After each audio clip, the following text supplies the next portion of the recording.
Buongiorno. Good morning, my name is Matteo. I'm part of We Science, which is the youth group of Bergamo Scienza. Before starting, I would like to ask your attention, and I'd like to remind you that if you go on the website bergamoscienza.it, guarda la diretta, it is possible to follow the event in streaming directly on the YouTube channel of Bergamo Scienza and also on the Facebook page.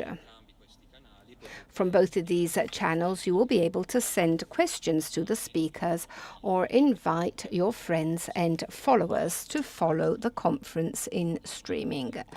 The questions from the web are received by us volunteers, and then we will be proposing a selection during the debate in the room. 23rd edition of Bergamo Scienza. The conferences are made accessible to people with motor and sensorial disabilities, guaranteeing places which are free from architectural barriers and also sign language translation. All conferences are video recorded, some of which are also live on streaming. Conferences with foreign guests have simultaneous translation available. Recordings will be published on our official channels at the end of the festival. And these services are made available thanks to the foundation of the Bergamo community and the Fondazione Banca Popolare di Bergamo, which together with Bergamo Scienza are committed in promoting inclusion and accessibility. For simultaneous translation, it is enough to scan the QR code that volunteers can provide you with or that you find behind me. QR code will take you directly to Converso web app. You will be able to select the language of translation from the menu. To listen to the translation, it is necessary to have a pair of headsets. Please use yours. If you do not have them, you can ask volunteers.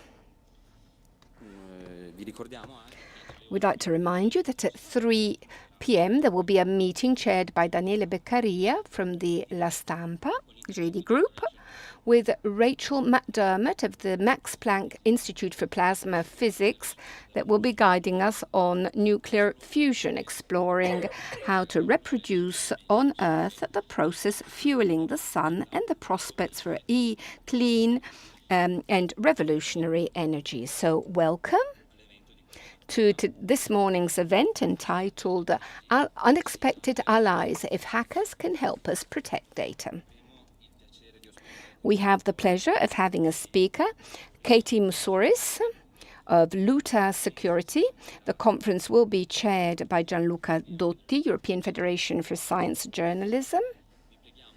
And finally, please mute your electronic devices and participate in the numerous activities of Bergamo Scienza. Thank you very much for your attention and enjoy the day.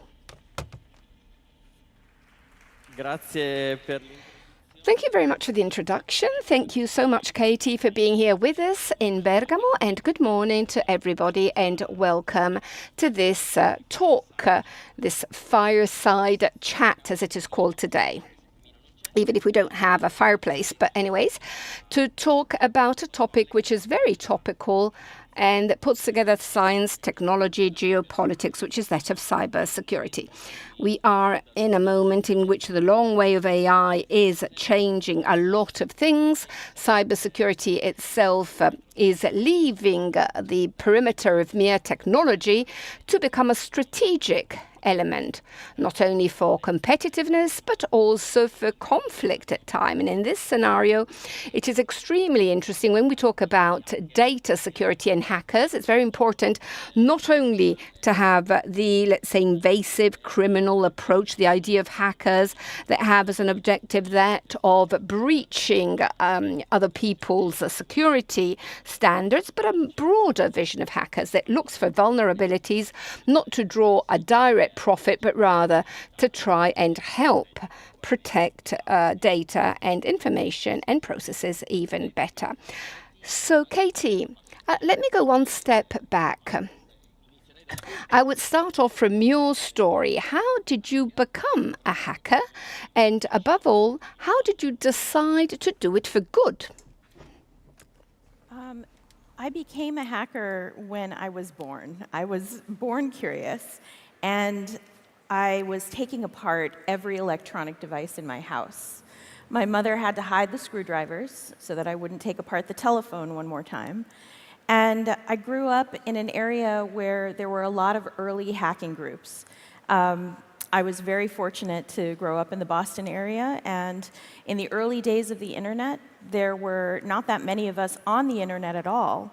And those of us with the, curiosity, insatiable curiosity, we tended to want to see how systems worked. And back then, it wasn't really about hacking for good or evil, it was just hacking because you could. There was nothing really important online at the time. There was no online banking. There were none of your private records of the government kept online. There was barely an internet at all. So we were breaking into universities, just seeing if we could. And eventually, when the career of hacking became a possibility, I already had a lot of those skills, so I switched careers from molecular biology, and I was working at the Human Genome Center at MIT, and one day we were attacked. And so I was given an opportunity to dust off my hacking skills, and when you're hacking for good, you're trying to find out if you can break in so that you can fix it in order to prevent it from happening again.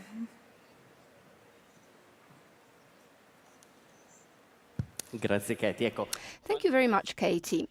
So, when we talk about hackers that can act for good or for bad, how can we convince a person to use his or her own technical and technological skills for good purposes? How can you convince them? Well, I think there are a lot more opportunities today for hackers to be diverted into useful activities. There are things called vulnerability disclosure programs where governments and companies can encourage hackers to come forward if they find a security vulnerability. So in the old days, companies and governments would discourage us from coming forward, so there was very little we could do if we found a security hole. But now there are a lot of those opportunities. There's also something called bug bounty programs where governments and organizations will pay hackers in exchange for telling them about security holes. So from the very beginning, today, we have not just opportunities to get things fixed, but we also have opportunities to get paid for our work. ecco, tu da qualche anno sei anche un'imprenditrice. You are also an entrepreneur.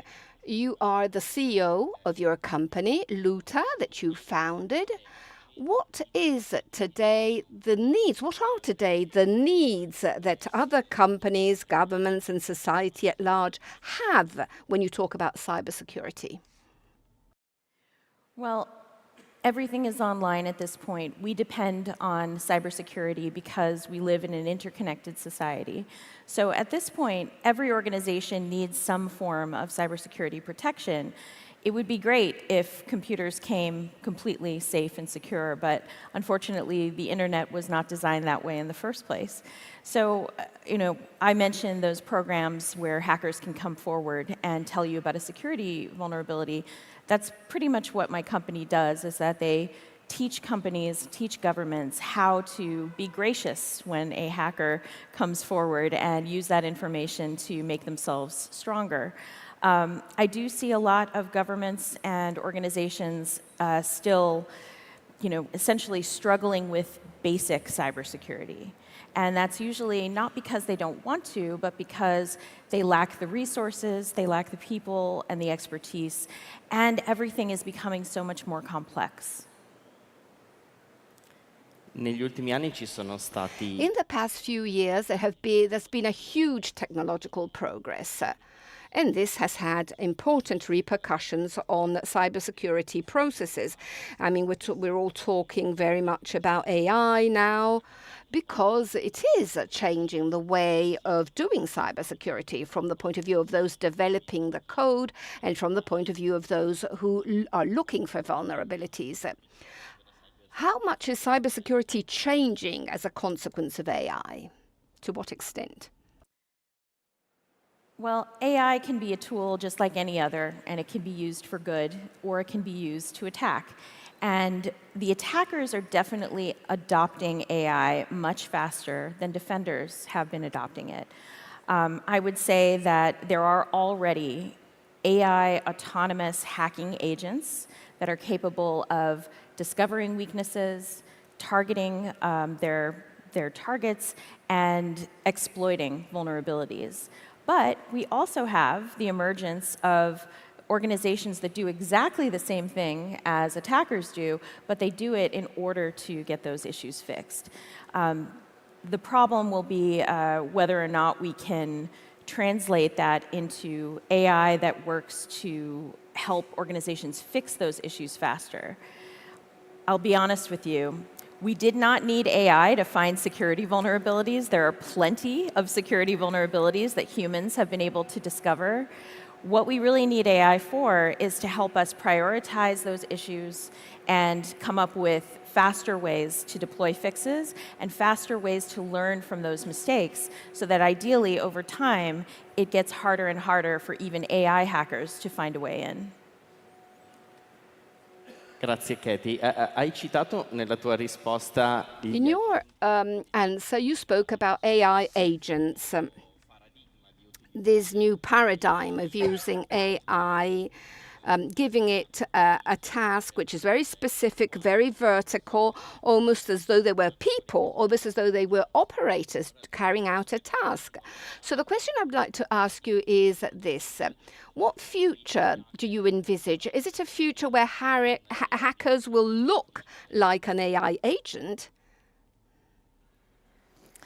Well, I think that right now, the most successful hackers, whether they are on the offense side trying to break in or the defense side trying to hack in order to find those vulnerabilities and fix them, the most effective are the ones that can use AI efficiently. And eventually, the AI itself will probably not need human intervention. But right now, first of all, just like any AI, it's training on the data that humans put out in the first place. Eventually, there will be models that can train on, more sophisticated data sets, and it's kind of like the AI that plays chess. First, it studied real games, and then eventually, but just by learning the rules, it came up with innovative new plays that humans had not done before. I think AI in cybersecurity will take similar routes.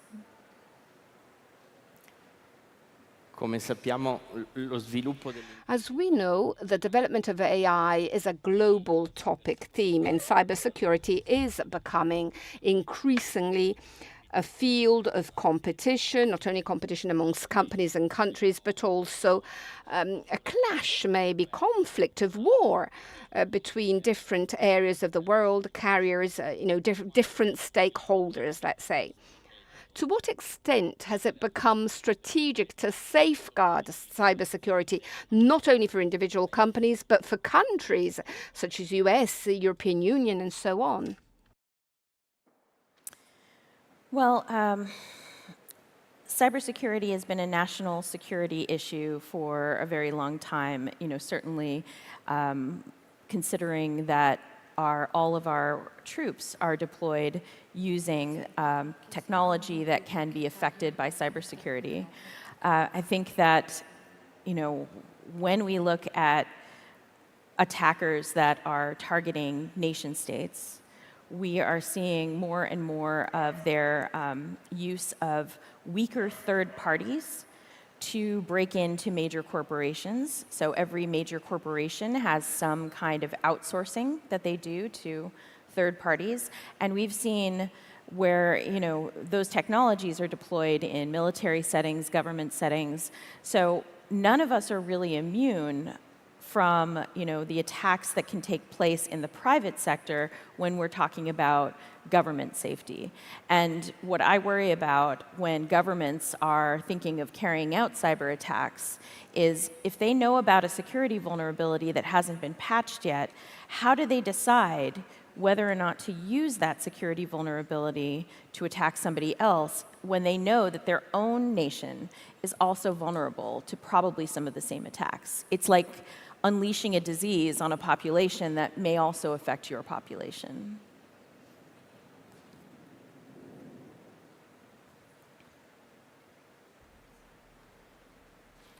Ecco, questo ci racconta, credo, anche un'evoluzione. This says a lot about the evolution in the role of those dealing with cybersecurity, be it a government, be it a company, because if until recently to safeguard data and the safety of information was a technical thing, today it's almost becoming let's say, an important, a relevant value for many businesses, for many countries. In your opinion, how is this changing from your observatory on this?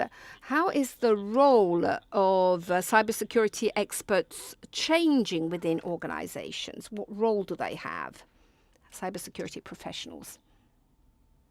This is the question about the CISOs, is that right? Okay.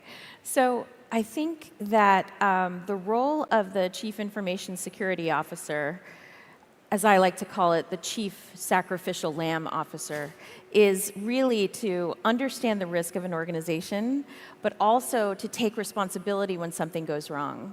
In the United States, we've seen some of these people who hold these roles, these executive positions in cybersecurity, we've seen them be prosecuted for not handling a breach of their data or their customers' data appropriately. And I think that does send a message, a warning, to these people who take on these roles. But it also, honestly, I think that the responsibility should be shared among the executives, because no chief information security officer acts alone. They had CEO knowledge and approval, probably chief legal counsel. So when I saw prosecutions taking place in the United States, the CSO of Uber was prosecuted because he actually tried to use their bug bounty program to hide the fact that 56 million records were taken by a hacker. That is not a bug bounty report. You only need to prove you can take one record in order to file a bug bounty report. That was a data breach. And so he tried to pay off this hacker to keep it quiet, and he was prosecuted for it. Now, what happened to him was, one, he was prosecuted alone, which I thought was unusual given his chief legal counsel, the CEO, possibly even members of the board, probably knew about that breach as well and signed off on that decision to keep it quiet using an inappropriate avenue. But it was also surprising to me that he got probation and was invited to speak at some of the biggest security conferences in the world. So I think where it is changing, the role is changing, but I also think there should be shared responsibility among the executive leadership for cybersecurity incidents, considering the CSO or CISO cannot act alone.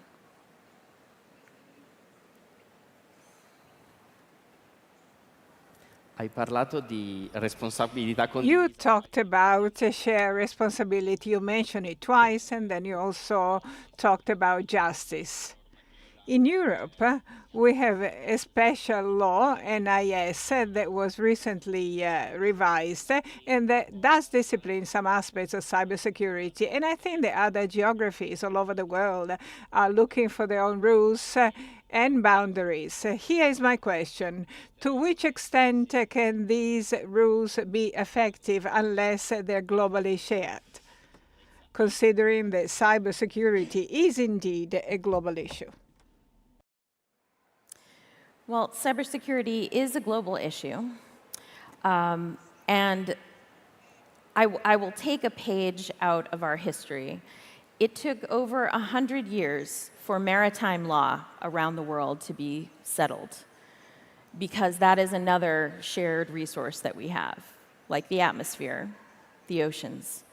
I hope it doesn't take 100 years to settle cybersecurity international law, but there are some international laws and rules about conflict that we have started applying to in a cybersecurity sense. I think that one of the things I mentioned earlier about governments using security vulnerabilities that they know about that haven't been fixed to attack other governments, well, there are vendors who sell sophisticated software, spyware, and those vendors are employed by all of our governments. Right now, there is an effort underway to create a code of practice around how you hire those vendors that make spyware, commercial spyware, and what you expect out of those vendors. And ideally, they're trying to steer that market away from selling to regimes that will use spyware to abuse human rights, to abuse their own populations, and to conduct activities that aren't aligned with, a lot of our shared values. I think we do have to settle it before 100 years, though.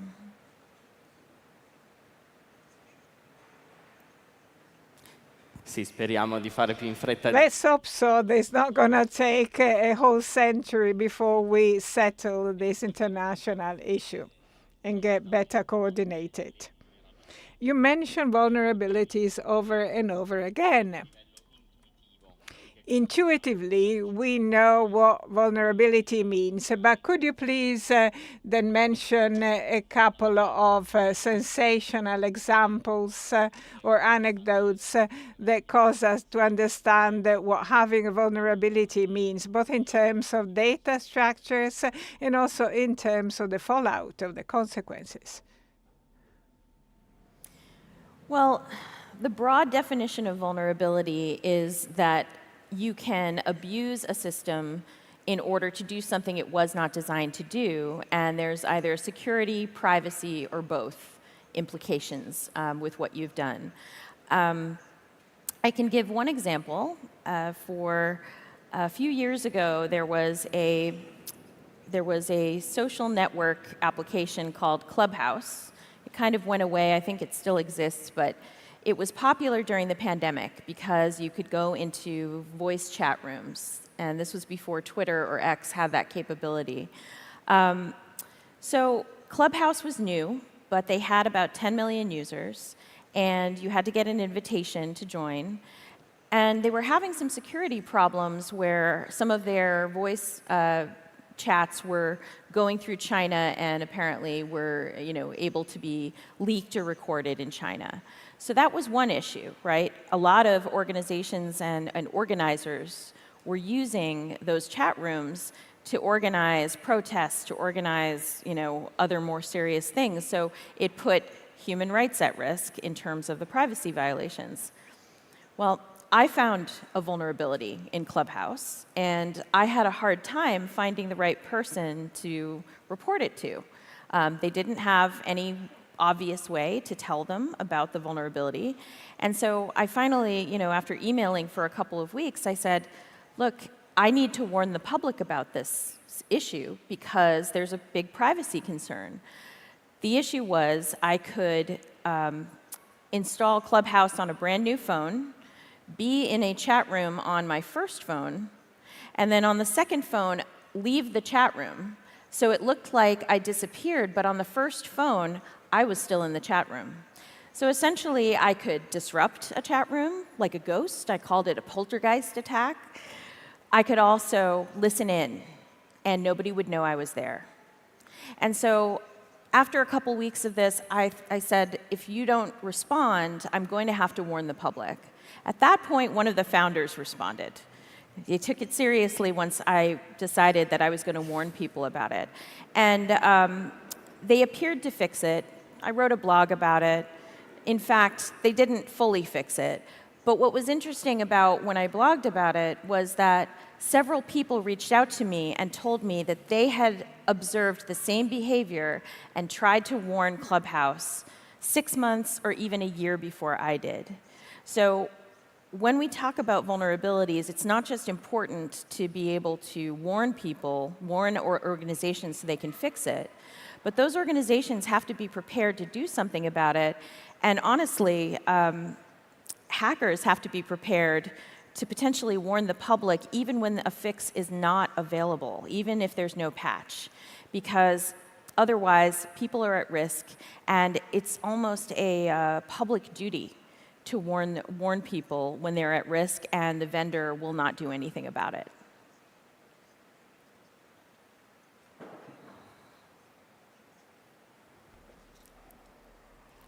Hai parlato di un dovere pubblico. You talked about a public duty for hackers when they work for the sake of the public good in warning organizations, citizens. So that's clear for hackers. But what about people who are supposed to fix the issue, say there is a configuration bug or a technical weakness? Do you think that these people are willing to fix things, or do you think that generally speaking, good hackers are not listened to? I think we have a long way to go in terms of software vendors and hardware vendors being willing to take security seriously. They say they do, but often we see them take a very long time to fix issues, and sometimes they only fix them when you threaten to go public. I would say that there is no economic incentive for software vendors or hardware vendors to invest more in cybersecurity because there is no software liability or hardware liability. If someone builds an unsafe vehicle, there are liability laws, and that company can be held responsible for their lack of safety. We wanted to encourage people to build more software, encourage innovation, and so the entire world has stayed away from software liability laws for that reason. I think that does have to change, but the risk there is that you will stifle new innovators, and you will make it harder for new vendors and new inventions to happen in the space if they're worried about being sued over security flaws. So there has to be some way to balance. The larger, more established vendors who have the money to invest in cybersecurity should be held responsible for their flaws, and smaller vendors should be exempt for some period of time and perhaps offered assistance to follow security principles to build more secure software in the first place.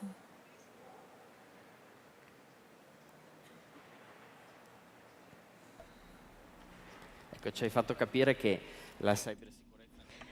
So I understand from you that cybersecurity is not just about technology, it's also about laws and regulation, but also about culture. And that's about all of us, isn't it?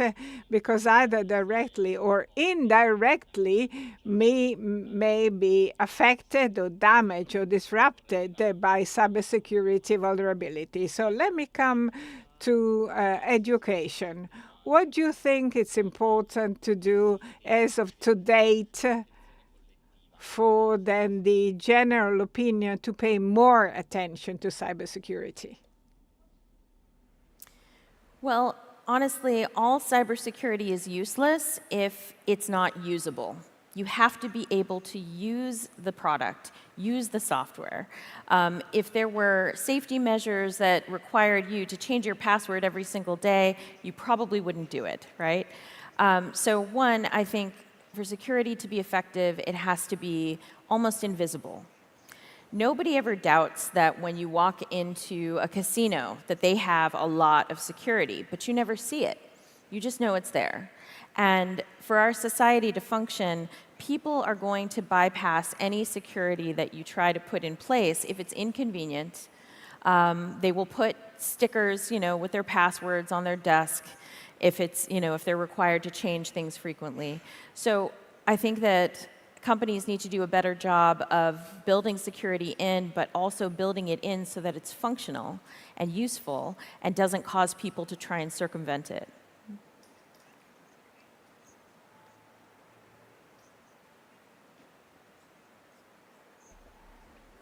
Katie, ti faccio una domanda molto diretta. Katie, I've got a very direct question for you about daily operations of cybersecurity. Which are the 3 mistakes people tend to make more often and that cause you to be angry at them? Well, I don't get angry at them, but I do wish that more people would apply security patches instead of hitting the delay button. You know, everyone has been in the middle of something and your phone says it's time to update and you say, do it tomorrow, do it next week. Don't do that. Apply the updates as soon as they're available because honestly, it probably took the vendor a long time to fix it, in all honesty, and there may be hackers out there in the wild looking for systems that are unpatched. In fact, we know they do. So apply those patches as soon as possible. The other thing I would say for people to do that they don't do often enough is set up multi-factor authentication. You know, more and more systems that come online are requiring it of you. They require you to set up some form of second factor. That way, if an attacker guesses your password or gets your password through some sort of data breach that's not your fault, that's not the only thing protecting your accounts. So set up multi-factor authentication. And finally, use a password manager. You know, everybody used to use kind of the same password across all their systems, but if you think about it, the best way to limit the effects of an attacker getting one of your accounts is to make sure that they can't break into all of them. So use a password manager. It makes it a lot easier to create unique, complex passwords that you don't even have to remember. You just have to remember the one password to your password manager. And honestly, it's not that bad to write down your passwords as long as they're kept in a safe place. If you know, your grandparents would like to write down their passwords in a book that's kept in their desk, let them do it.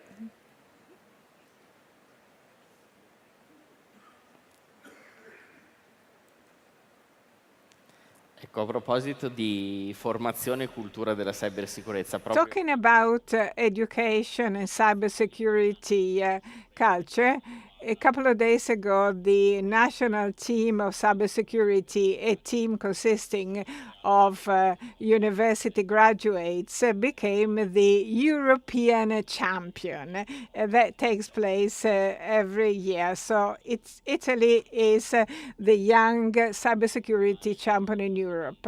So over and beyond whatever we can do, such as applying updates or patches, how can you then establish a group of people, a team that can really then enable a whole country to be more cyber secure? Well, when we're talking about enabling a country to be more cyber secure, it comes down to not just the government, but the companies that run in the company and the individual users themselves. I think that the governments have an obligation to invest in their own cybersecurity infrastructure, and I think that a lot of times governments are told, don't waste money, right? So they buy hardware that is supposed to last for many years. Well, sometimes there are updates to that hardware that, only the latest version of the hardware will get the most security updates. And so there's a conflict with trying to be responsible financially as a government and trying to keep up with the latest security technology. I think there needs to be a balance, and the public needs to understand that that investment does require more frequent updates of hardware and software, and that might be more expensive. And then you go to the private sector, to companies that operate within a country. Ideally, they should be building security from the ground up, but without those economic incentives to make it, it's usually a company's first aim is profit. And profit means building something faster than your competitors. Fast does not equal secure. And so there have to be ways that we can encourage companies that are just starting out to make those early investments in cybersecurity and not have the market immediately punish them with being, essentially not viable commercially. And then finally, I already did talk about the private sector and individuals, but I would say education systems are among some of the most vulnerable systems because, again, you have that conflict with cost and keeping up with the latest cybersecurity. I see a lot of students in the United States, they're given laptops by their school. Those laptops are, created with using one image, repeated across all the laptops. So you can imagine if there's a security hole in one, there's a security hole in all of them. It becomes very difficult and very expensive to try and maintain these at a level where, children are secure with their laptops from school. So I think ultimately we have a cost and a speed issue across all of these sectors. And until we make it more practical to have fewer security issues in the first place.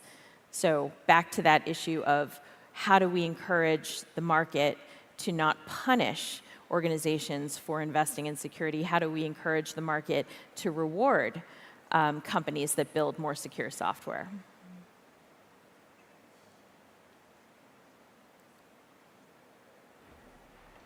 Hai parlato delle novità tecnologiche e anche di quanto in fretta. You talked about technology innovations and the pace you need to keep up to keep on innovating. Throughout the day in Bergamo, there are lots of sessions looking to a technology future when we might have quantum computing at our disposal. And then computing power will be a different magnitude altogether.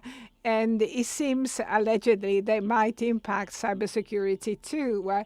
So that's why we often talk about post-quantum computing encryption.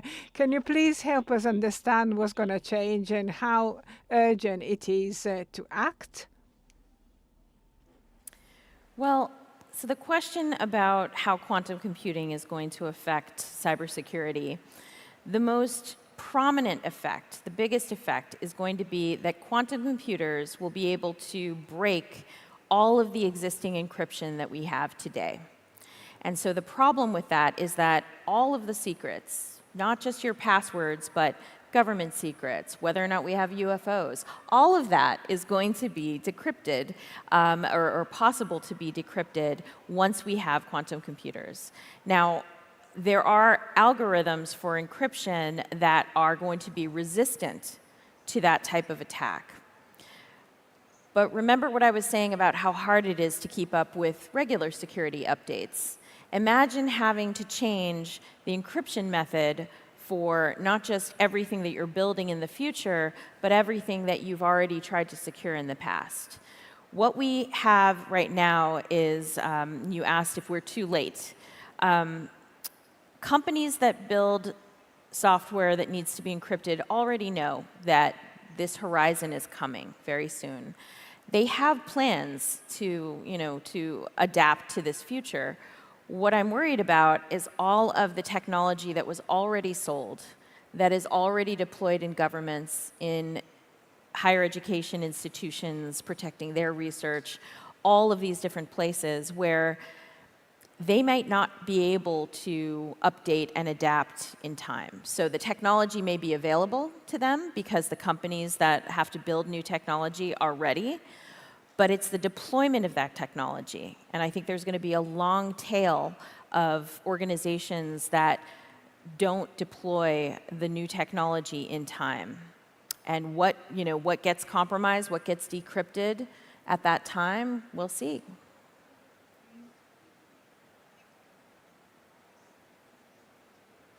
Insomma, abbiamo un bel po' di... So a lot to do, I see, in terms of cybersecurity. Okay, so let me ask you something else. Very often those dealing with hacking, you use the image of the hat, white hair, black hair, to identify the different approaches to the practice of hacking. And also this event, it has been done in cooperation with the No Hat organization, so No Hat. So what does it mean, white hair, black hair, in practice, in practical terms? What does it mean? Well, the terms are used a lot. White hat hacker, black hat hacker, and the way that they're used, it's a little too black and white for me. Nobody is all good. Nobody is all bad. And they even use the term gray hat hacker to sort of indicate that ambiguity. I often say, we're all green hat hackers, we hack for money. That's not entirely true. We do hack for curiosity. But I would say that what a hacker does with an individual bug that they find can change. They may do something like try to give it to the vendor to fix it. You would call that ethical hacking. You would say that they're being a white hat hacker. But maybe they had a bad experience. Maybe they were threatened with a lawsuit or jail.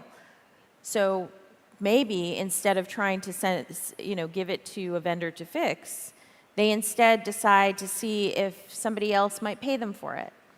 And it's not necessarily a bad thing to sell vulnerabilities. Bug bounties are a defensive market for vulnerabilities, where you sell it to the vendor themselves and they fix it.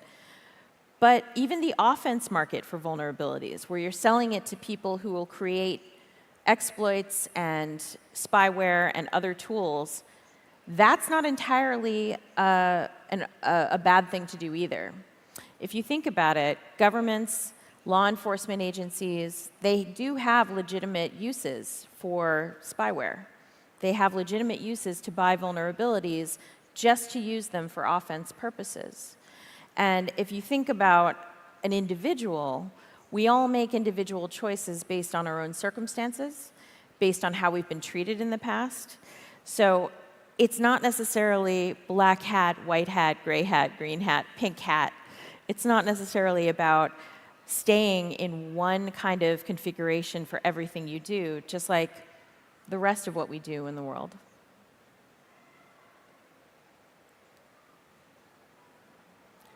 Insomma, non c'è solo il bianco e il nero. So you don't only have a white and black, but there's a grey in between as well.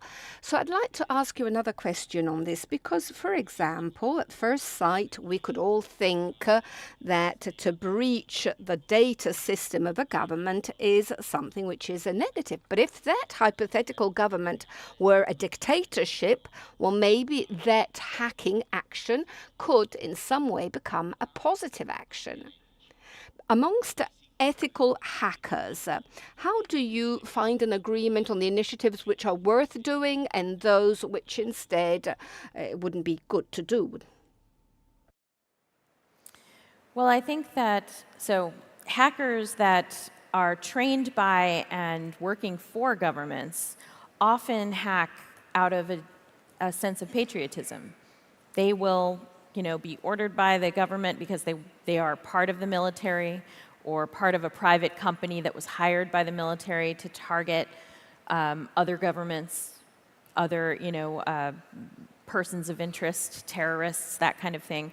They will do it out of a sense of duty for doing something good. There are also people who, the example that you gave, in countries where they have oppressive governments, there are hackers in those countries that will target their own government as an act of rebellion, of freedom fighting.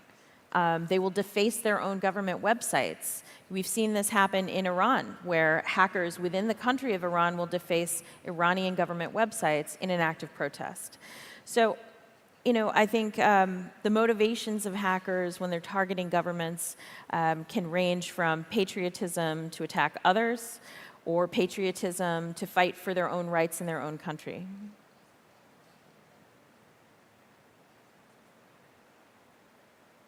Ci ha raccontato Katie di molte. Katie, you spoke about the different facets of the hacker job, let's say. There's one point I'd like to ask for your opinion. Who today are the people dealing with hacking?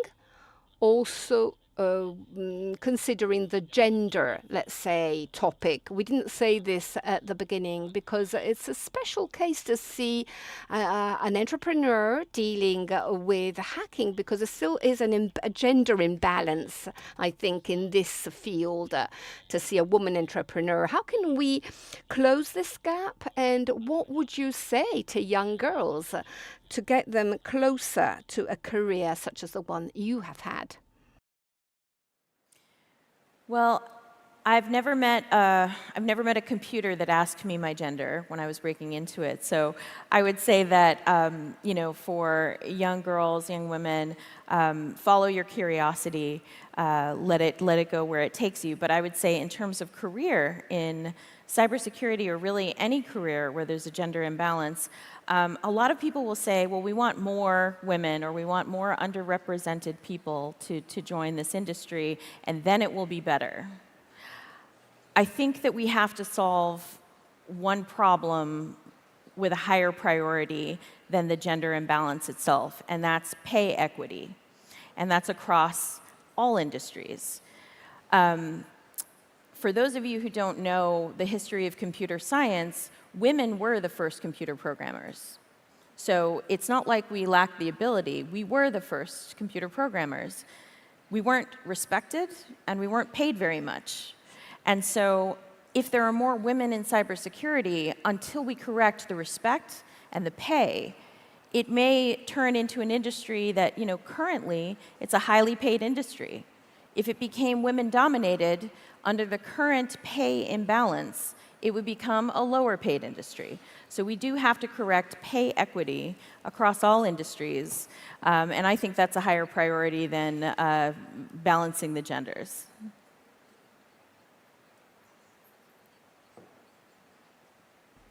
Ecco, forse in effetti, e grazie di averlo ricordato. Thanks for having reminded us about this. You never tell, very, very seldom do you hear about this, and how there have been so many women in Italy in the past few years.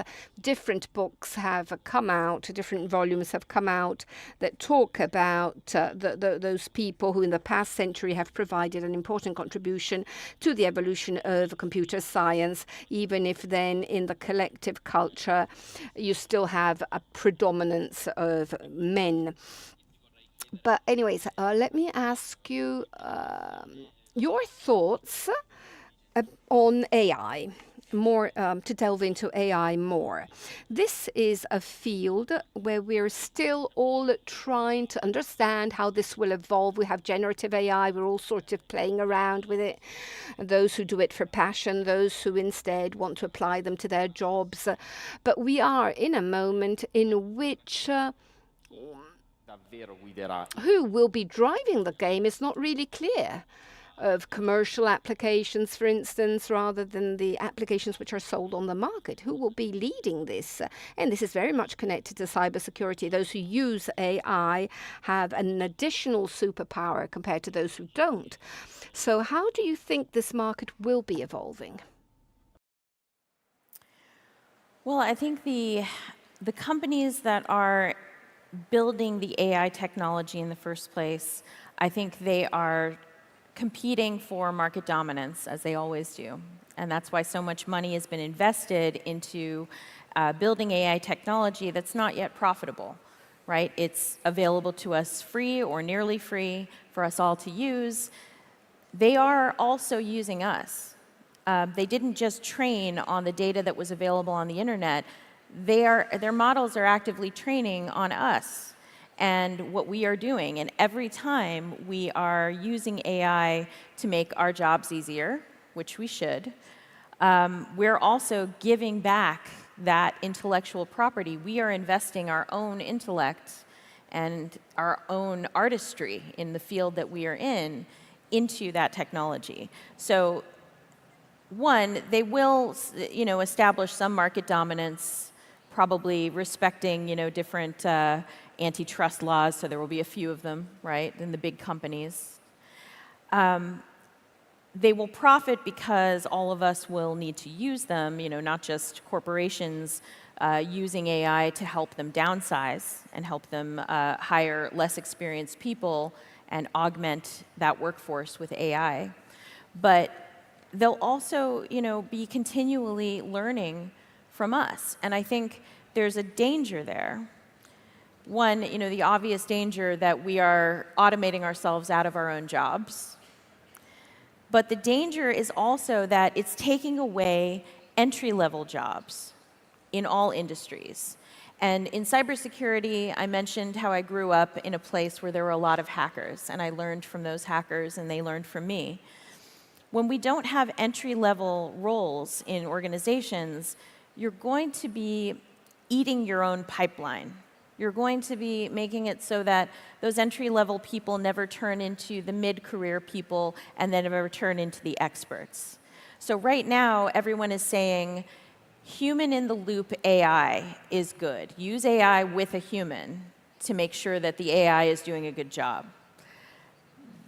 That's true at the moment, but when we cut off our pipeline of growing new experts, eventually the humans who are in those jobs have only the expertise that the AI has taught them. And we're at a crossroads in cybersecurity where if you don't use AI, you are definitely going to be falling behind. If you do use AI, you may be automating yourself out of a job. And the final curveball that I'm going to throw out here is that I think that the solution to a lot of these problems is universal basic income. That's the curveball. I think that a lot of the creators of AI have realized that as they take away large numbers of jobs and there's not enough time for people to be retrained in something else before AI takes that job too, I think the creators of AI understand that capitalism is driven a lot by consumers. If consumers don't have a job and don't have money, capitalism itself will run out of gas. So they understand that if they want to maintain this growth that they are trying to dominate in this industry, there has to be something where universal basic income is part of our reality. And what I think is that since AI is learning from the compendium of human knowledge, AI companies should be paying back some of that profit into UBI as a dividend of their profits that they learned from all of us. We trained it, we should get the profits as well.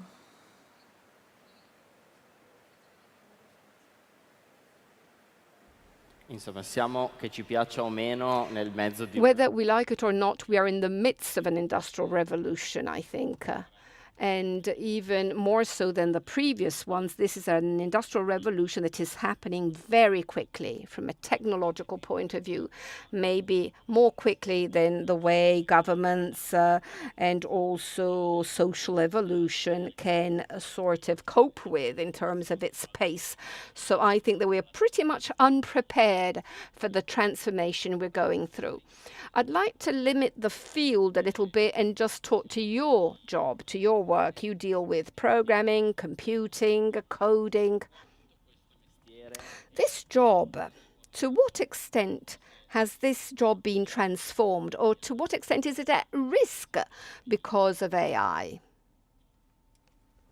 My job specifically? Yes, your job.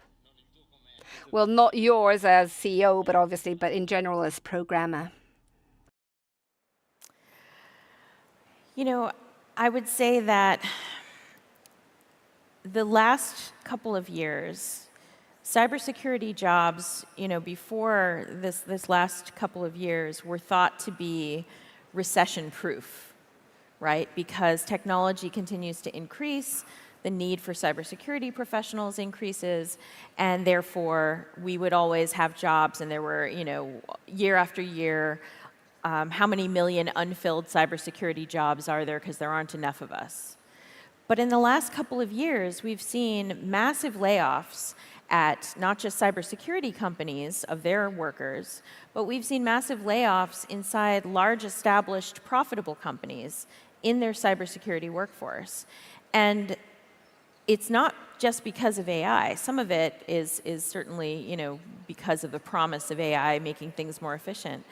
But I would say that I think organizations are trying to do the bare minimum, and they're realizing that they can downsize their cybersecurity workforce and get away with the bare minimum until something happens. And even when something happens, what we're seeing is a temporary dip in stock price, maybe loss of some customers, and then an acceleration back into profitability.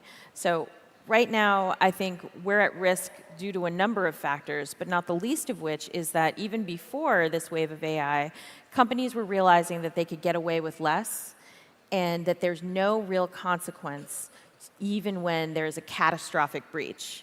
I think we all remember when the airlines stopped because of a CrowdStrike update that took out, a lot of different organizations, but profoundly it affected air travel. And where is CrowdStrike now? Their stock is higher than ever before. So in fact, there are really no consequences, and I think our jobs are at risk because of this lack of consequences long term for cybersecurity incidents.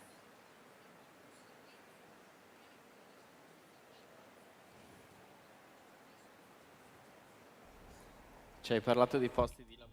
You spoke about jobs, you talk about profitability connected to the various technological companies. We haven't mentioned yet the expression open source in our talk. Even if, considering the history of software development, the open source paradigm, so the availability of software to everybody, has certainly been one of the great pillars for the dissemination of the IT culture. Now, do you think it's possible to combine AI with an open source model? Or the fact that it requires a lot of energy, language models, important investments, maybe this makes it incompatible with an open source model, AI? So you're asking about if, can you repeat it in English? Sorry. Se può esistere una intelligenza artificiale. Can there be an open source artificial intelligence? Can it exist, an open source AI? There are some open source AI models, for sure. There's a myth that open source means that it's easy to secure because everyone can read the code. Unfortunately, we've seen a lot of serious open source vulnerabilities and bugs that unfortunately affect many organizations because they use some of that open source in their own technology. A couple of years ago, we had the Log4j incident. That was one little open source module that was used in multiple pieces of software. And so to your question about, is an open source AI model possible? Sure, there are already open source AI models. Does that mean that those models are going to be more secure or easy to secure? It really depends on whether or not anyone's actually looking.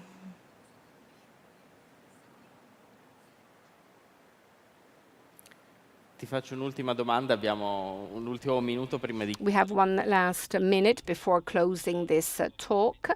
What is your vision on the future of cybersecurity? Because we did talk during this hour how many things are changing, how many prospects are there on the horizon.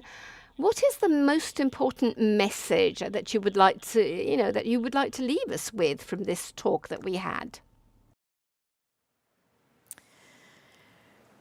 Well, ultimately, our ability to do more than we ever could with technology rests upon our ability to trust that technology. And cybersecurity is such an important part of that trust.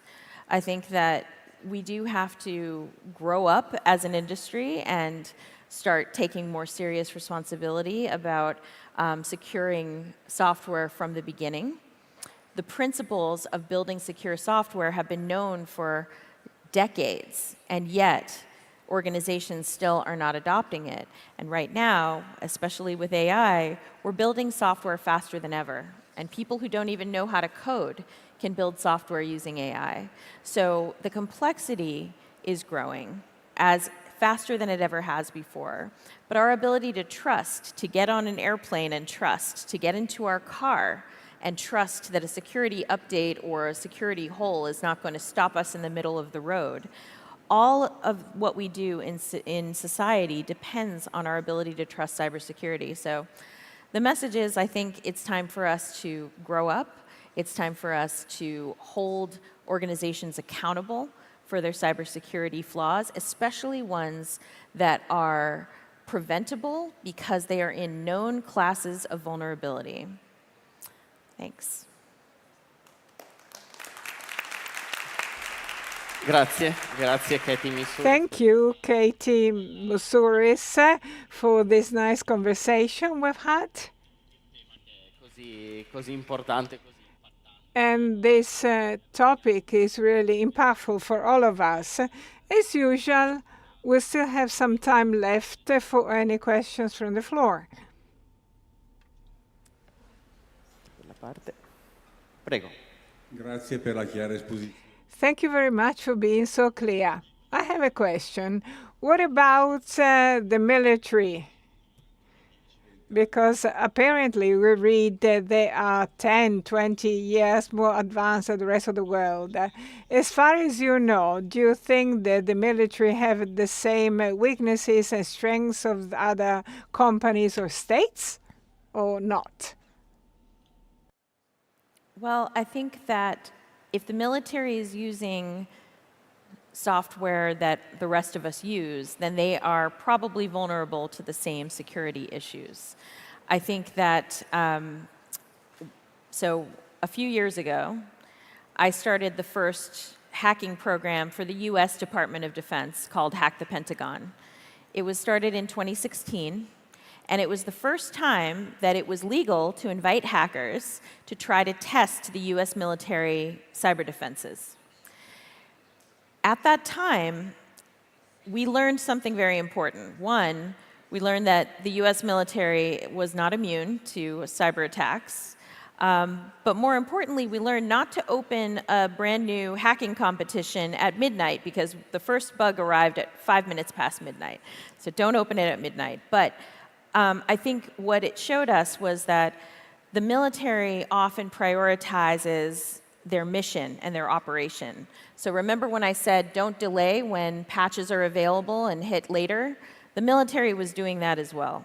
So there were patches available that they had not applied yet, and I think all militaries are probably still subject to that kind of operational delay.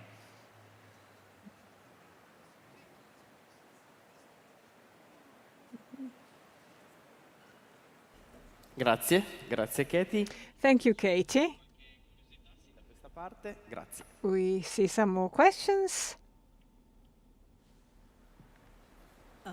Spero di non risultare provocatoria o offensiva, ma se I do not mean to be provocative, offensive, but then if people with your skills work together with the Pentagon, then in the future we won't have people like Snowden, who was considered a terrorist by Obama, whilst Amnesty International considers Snowden as a freedom fighter. Sorry, what's the question? Provo a sintetizzarla io. Diceva se chi... Let me try and summarize. If hackers like you work together with governments, it might become less likely to have people such as Snowden in the future, who was considered a cyber criminal by some people, but he was considered a freedom fighter by Amnesty International.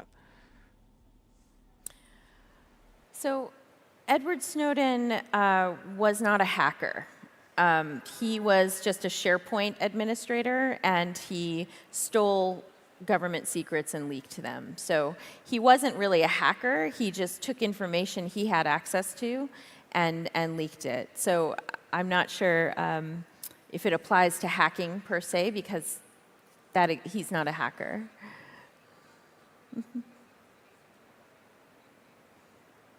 Grazie. Thank you. C'è ancora qualche domanda? Any more questions?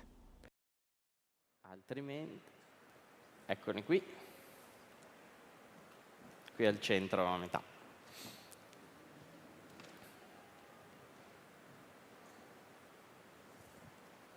Io avevo una domanda sulla base della mia esperienza. I have a question. Based on my personal experience, I have seen that our children, the digital natives, are more vulnerable. Whether it's not just, I don't know whether it's just about the Italian population or whether it applies globally. I'd like to hear your opinion. In other words, what can we do to make them more aware of cybersecurity related issues? So I think that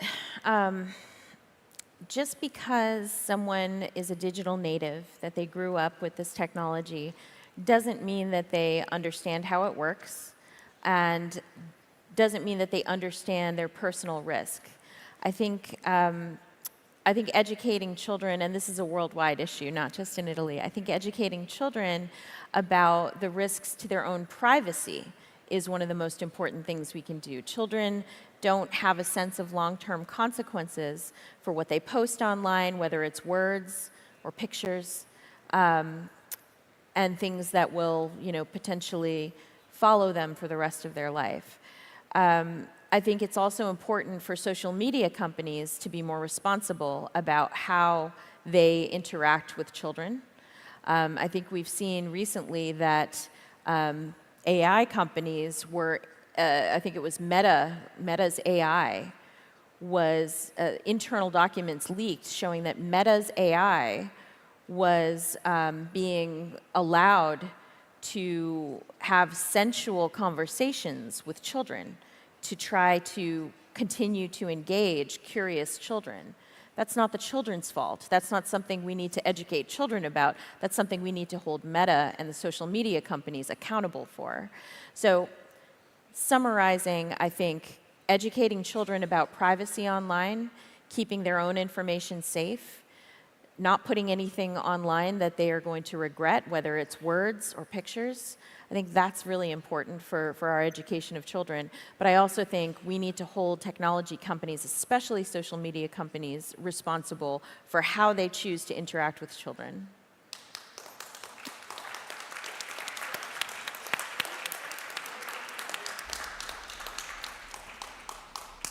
Grazie Katie. Thank you, Katie. Anybody else?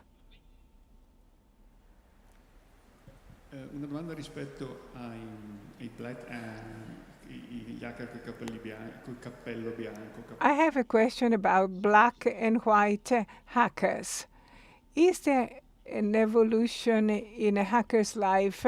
Do they start as white hackers and then turn into black, vice versa, or does everybody head towards a gray? So which are the transitions whereby then hackers go from one stage or color to another? Well, I think I mentioned how children don't have fully formed judgment centers in their brains. I think that a lot of young hackers will make ethical mistakes, just like they make ethical mistakes with the rest of life, drinking too much or staying out too late or doing all these things that they probably will outgrow. I have definitely seen hackers change from doing it for fun, doing it to impress their friends, and sometimes that takes more and more extreme forms. But I think there's another more insidious societal issue that is driving a lot of young hackers to the dark side. And that is essentially, there are a lot of young men who start out targeting young women and learning how to hack in order to blackmail young women. And those same young men then start attacking corporations. We've seen gangs of these hackers essentially being groomed by older hackers. So they're older hackers targeting young men who have a capability, have an interest, getting them interested because, you can trick a young woman into sending you pictures, you can hack a young woman's camera, you can do all these things to attack women, getting them involved, training them, and then sending them off to do actual crime against corporations. Not that it's not an actual crime to target women this way, but so the pattern here that we're seeing emerge is that it actually starts with, unhinged misogyny and attacking women. That's one of the biggest predictors of young hackers turning to corporate level crimes. And we saw there's a hacking group that was definitely doing a lot of this crime against young women, and then started targeting some of the biggest companies in the world and creating massive disruptions across these companies. They targeted a company that provided multi-factor authentication. They targeted Okta, and then through Okta compromised dozens, if not hundreds, of Okta's customers. And that group started by attacking young women. So the underlying societal problem, again, when I mentioned about how pay equity is the problem that we have to address before the gender balance of any industry, is going to be meaningful, to attack this problem of trying to convert and redirect young hackers with talent away from the dark side, we do have to address this societal rise in misogyny and misogynistic attacks against women.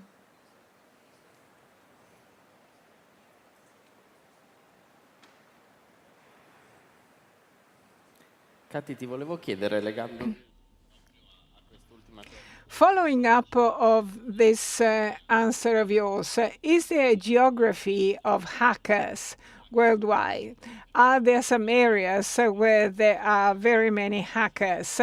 Because we often hear about specific countries when we read newspapers, but then you as a professional might have a different picture altogether.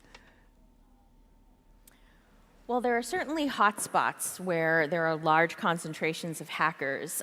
Some of them, like in Israel, there's a hotspot of hackers there because they all serve in the Israeli military. A lot of them are trained by the Israeli military, and then they go on to start cybersecurity companies. So there's a huge concentration in Israel. Per capita, I think they probably have the highest concentration of any country, but that is because of the mandatory military service and then the pipeline of training interested individuals in cybersecurity. But you also have, hackers in other countries emerging, and a lot of it is community-based. And we mentioned the conference that I was just attending, NoHat. It's the largest hacker conference, community-based hacker conference in Italy, is what they told me. And I think it's really, really important to have these communities in your country, not just to exchange information and grow the next generation of people who are capable of hacking, but also the mentorship and the camaraderie and the sense of community and that kind of guiding into possible careers. So guiding into the defensive side of cybersecurity, even if you know how to hack. Some surprising geographies to some people may be Vietnam. Vietnam has a lot of hackers, and they're very good at certain types of hacking, but again, it's community-oriented. There were a few people who got really good, and then they built and attracted a community around them. South America, Argentina, Chile, Brazil, tons of hackers. And of course, the United States has a lot of hackers.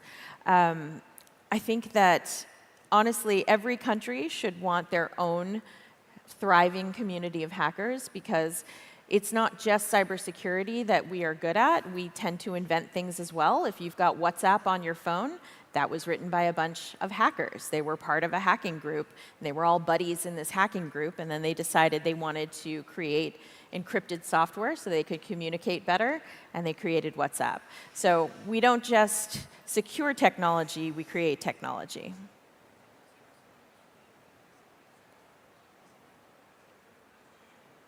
Grazie Katy. Thank you, Katy. I think we have time for a few more questions. Altrimenti direi che andiamo. If not, we cannot but thank you. So not only would I like to thank NoHat, which you mentioned, and Bergamo's Chamber of Commerce, I also would like to thank all of you in the audience for coming here. And first and foremost, I would like to thank you, Katy Moussouris, for being with us here at Bergamo Scienza Festival.